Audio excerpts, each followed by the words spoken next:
So how did a farmer's rice bowl turn into a tea bowl? The simple answer is imperialism. It's kind of bleak, Mark. Yeah. My name is Dardalange, and on this channel we do teaware education like this video, as well as tea reviews. My name is Mark Mohler, also known as Sanguine Teapots, and I am a tea potter.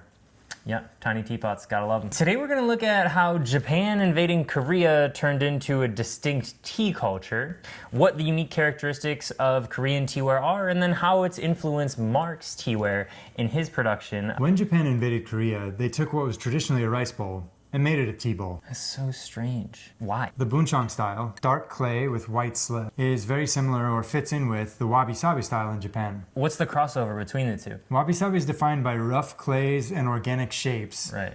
In the same way that Buncheong ware is. Presumably they were drinking Japanese powdered tea, At matcha. the time, yep. Yeah. So the tea masters took what was a rice bowl back to Japan and used it for matcha in high-class tea ceremonies. That's messed up. They also stole the potters. What?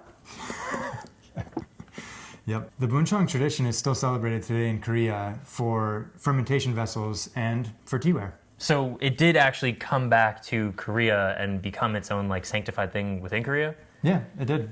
Korea had its own tea culture. They have mostly celadon wares and side-handle teapots, but the Buncheong tea bowl is a steadfast part of the tea culture now. What tea were they drinking when it came back to Korea? I honestly don't know. I don't know. You think they're just drinking matcha back in Korea now? Yeah.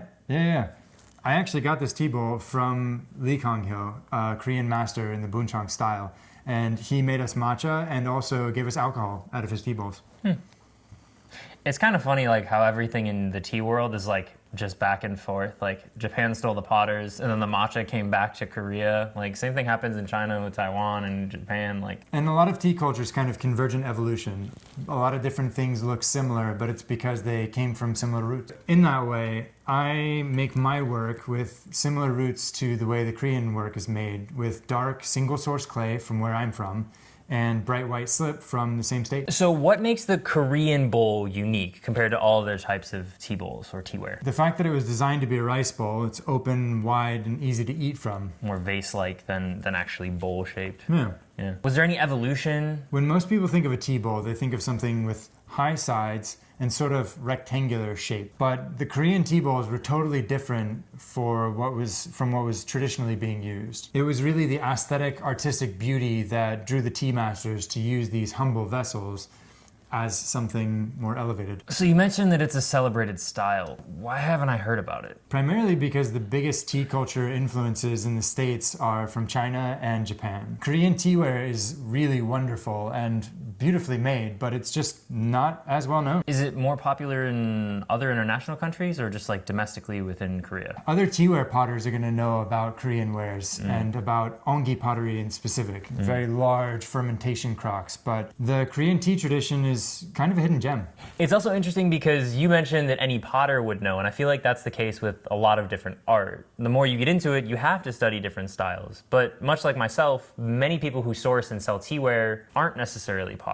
And I was lucky enough that my professor and a lot of his friends were Korean artists who had really deep ties to the Buncheong tradition and Korean ceramics. What about the size? Because when you compare this, like this tea bowl, to what would be called a Chinese tea bowl, it's like 3, 4, 5, 10 times the size. The main benefit of having a really big, wide bowl is that you have plenty of room to whisk the matcha and lots of space for moving your wrist quickly. Yeah, that makes sense for matcha. This bowl was a gift from Master Lee Kang-hyo. I made him tea every morning when he was at our university, and in exchange, he gave me a tea bowl. How much does one of his bowls go for? So 10 years ago, when we asked him at his demo, he said that a tea bowl like this would sell for around $700 US. $700. That's more than like every single American potter. Yeah, I'd need to sell 10 tea bowls to buy a single tea bowl. That's crazy. I mean, like you said, hidden gem, right? Oh yeah, absolutely.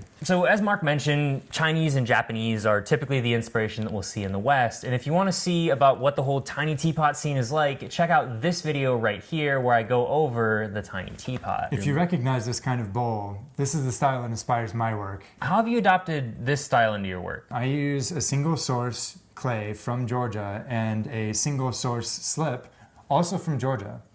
So I'm trying to honor the tradition of the style in that it was really a local thing made for the people around the potter. You once told me that the best way for any potter to learn is to get a piece of teaware, right? Yeah, and that's why this is really so important to me, is that you need examples of really good work so that you can feel them. And it means something different at different stages of your progress as an artist. And so how have you adopted like the styles from this work into your own style in your teaware? I don't feel like I'm anywhere close, but I've tried to learn about balance and about being deliberate, making things that are very intentional but organic, which is a really hard balance to make. You also do something interesting in combination with your pots and your bowls that's inspired by this design as well, right?